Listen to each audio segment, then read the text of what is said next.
1947 की वह रात जब हिंदुस्तान बट गया। नमस्कार साथियों, मैं हूं अरुण उपाध्याय। स्वागत करता हूं आप सभी का द ग्रेट पीपल में। एक देश दो नाम।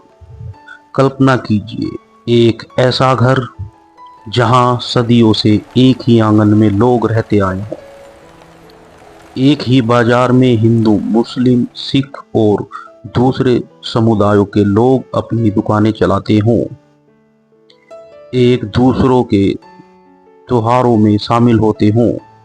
लेकिन फिर एक दिन अचानक किसी ने कहा, अब यह देश दो हिस्सों में बटेगा। लोगों से पूछा नहीं गया कि वे किस तरफ जाना चाहते हैं। सीमाएं खींची गई और कुछ ही दिनों में लाखों लोग अपने ही घरों में अजनबी बन गए। यह कहानी है 1947 के भारत विभाजन की। एक ऐसा फैसला जिसने सिर्फ नक्शा नहीं बदला बल्कि करोड़ों लोगों की जिंदगी बदल दी। 1940 के दशक तक ब्रिटिश शासन के अधीन भारत एक विशाल क्षेत्र था। यहाँ अलग अलग धर्मों, भाषाओं और संस्कृतियों के करोड़ों लोग रहते थे। लेकिन स्वतंत्रता आंदोलन के साथ साथ राजनीति में सांप्रदायिक प्रतिनिधित्व और हिंदू मुस्लिम राजनीतिक मतभेद भी बढ़ते गए।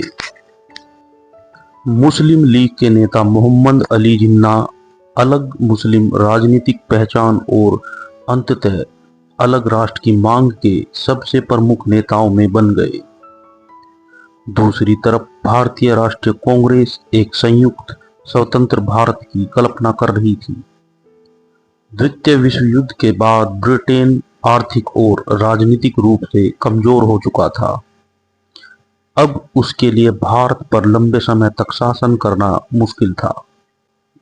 भारत को स्वतंत्रता मिलनी लगभग तय थी। लेकिन सवाल था, स्वतंत्र भारत का स्वरूप कैसा होगा। 1940 में मुस्लिम लीग के लाहौर प्रस्ताव ने मुस्लिम बहुल क्षेत्रों के लिए अलग राजनीतिक व्यवस्था की मांग को नई दिशा दी। आने वाले वर्षों में पाकिस्तान की मांग और मजबूत होती गई।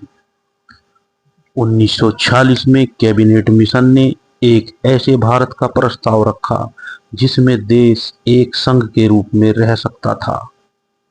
लेकिन राजनीतिक मतभेदों के कारण यह योजना सफल नहीं हो सकी।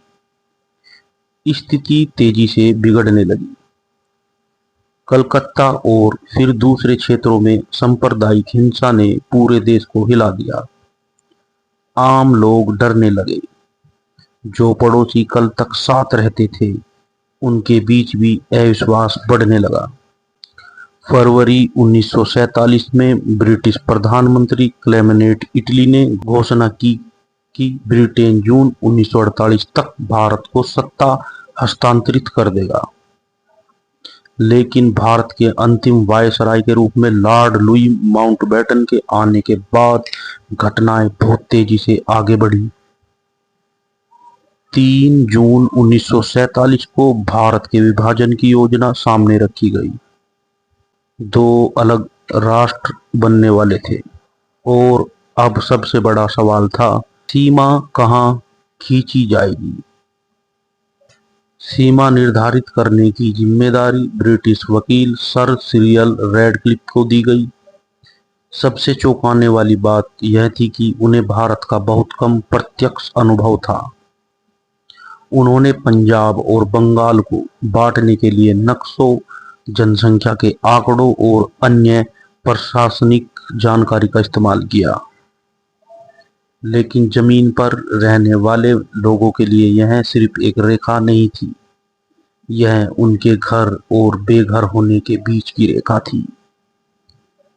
कई लोगों को अंतिम सीमा की जानकारी स्वतंत्रता के दिन भी स्पष्ट रूप से नहीं थी। जब सीमा का अंतिम दिन निर्णय सामने आया तो कई परिवारों को पता चला कि उनका गांव अब दूसरे देश में है।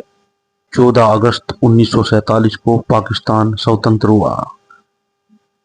15 अगस्त 1947 को भारत स्वतंत्र हुआ। दिल्ली में आजादी का जश्न था, लेकिन पंजाब और बंगाल के कई हिस्सों में माहौल बिल्कुल अलग था। ट्रेनें चल रही थी, लेकिन उनमें यात्रियों के साथ साथ डर भी सफर कर रहा था। लाखों हिंदू और सिख पाकिस्तान से भारत की ओर चले। लाखों मुस्लिम भारत से पाकिस्तान की ओर चले।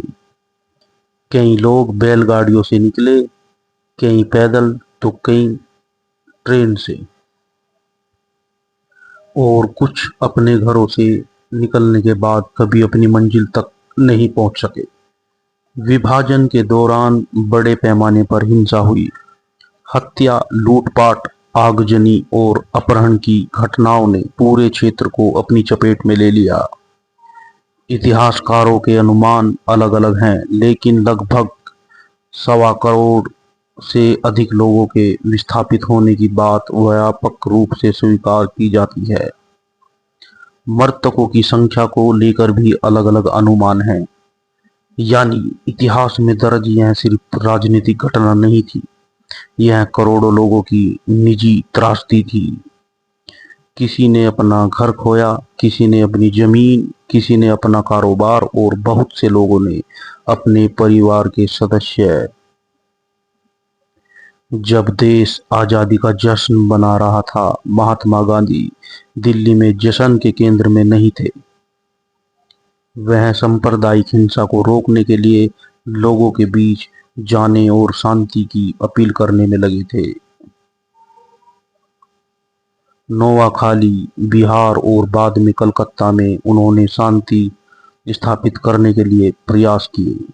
उनका संदेश साफ था, आजादी तभी सार्थक है जब इंसान दूसरे इंसान की जान और सम्मान की रक्षा करे। अंततः ब्रिटिश भारत दो नए डोमिनियन में विभाजित हुआ, भारत और पाकिस्तान। लेकिन विभाजन का काम केवल नक्शों पर पूरा नहीं हुआ था। नदियां, रेलवे, सेना, सरकारी संपत्ति, प्रशासनिक ढांचे और लाखों परिवारों का भविष्य भी बांटना पड़ा। सबसे बड़ी कीमत आम लोगों ने चुकाई। वह लोग जिन्होंने शायद कभी किसी राजनीतिक बैठक में हिस्सा नहीं लिया था, जिन्होंने कोई सीमा तय नहीं की थी, लेकिन जिनकी जिंदगी हमेशा के लिए बदल गई। 1947 का विभाजन हमें सिर्फ यह नहीं बताता कि दो देश कैसे बने, यह हमें यह भी बताता है कि राजनीतिक फैसलों का असर आम इंसान की जिंदगी पर कितना गहरा हो सकता है। आज भारत और पाकिस्तान अलग अलग राष्ट्र हैं, लेकिन विभाजन की यादें आज भी लाखों परिवारों की कहानियों में जीवित है। किसी पुराने संदूक में रखी तस्वीर में, किसी दादा दादी की अधूरी कहानी में, किसी पुराने घर की दीवारों में, और उन लोगों की आंखों में जिन्होंने अपना बचपन किसी और शहर में छोड़ा था। नक्शे पर खींची गई एक रेखा कुछ किलोमीटर लंबी थी, लेकिन उसके निशान पीढ़ियों तक चलते गए। 1947 हमें एक सवाल छोड़ जाता है, क्या इतिहास सिर्फ नेताओं के फैसलों से बनता है, या फिर उन आम लोगों के आंसू से भी, जिन्होंने उन फसलों की कीमत चुकाई। यही थी 1947 के भारत विभाजन की कहानी। धन्यवाद।